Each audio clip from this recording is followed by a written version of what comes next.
Buongiorno a tutti dalla redazione della Voce di Rovigo in diretta. Siamo in collegamento con lo stadio Gabrielli dove si sta giocando una partita importantissima, insomma, per il primo posto del girone G di prima categoria. Rovigo primo contro l'Aurora Legnaro secondo. Sentiamo Stefano Chiarelli, insomma, come è andato questo primo tempo. Buongiorno a tutti, ciao Mattia. Il primo tempo del big match, del 20ª giornata del girone C tra Rovigo e Aurora Legnago. I primi 45 minuti si sono esauriti con un dominio assoluto da parte dei padroni di casa del Rovigo, che stanno conducendo la gara per 2-0 in ragione della doppietta di Capitan Zaghi, che ha realizzato un calcio di rigore al 7° minuto e poi il raddoppio al 40°. Un dominio assoluto, quello certificato quello da Rovigo, certificato dal risultato, dovuto sicuramente, vedremo nella ripresa in quanta parte, dal vento di Bora, che soffia molto forte, che nel primo tempo ha soffiato diciamo dal versante sinistro verso il destro del campo, il quale attaccava il Rovigo, e che sicuramente ha agevolato gli attacchi della formazione di Pizzo, che comunque è passa indipendentemente da quello superiore ad un Legnaro che davvero ha faticato a superare la metà campo, anche perché il momento, diciamo, delle squadre, con un Rovigo reduce da 11 vittorie nelle ultime 12 partite, un Legnaro che invece ne ha realizzato solamente 5 punti nelle ultime 5, non mente.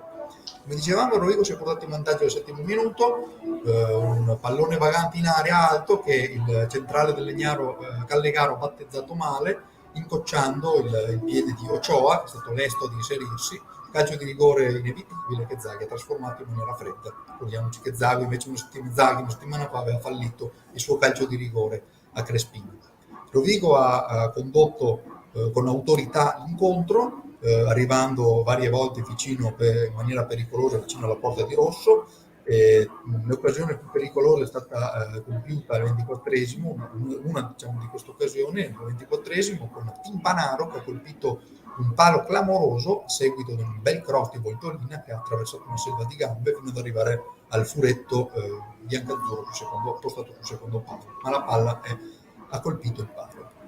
Il Rovigo ha continuato ad attaccare fino a trovare la rete al 40° con Capitan Zaghi, che defilatissimo sul versante sinistro del campo, quasi all'altezza della linea del calcio d'angolo, ha scoccato un tiro cross che grazie al vento ha acquisito velocità e potenza, tanto da ingannare il portiere rosso, che in questo momento comunque aveva fatto una buonissima partita, di seccarsi sull'angolino 2-0. Poi Rovigo è andato vicino alla terza rete anche nei minuti finali del primo tempo. Rosso si è riscattato alla grande su un colpo sotto misura di Ochoa, a seguito di un calcio di Rovigo fino a questo momento perfetto, che sarebbe al più 10 in classifica, la seconda Legnaro.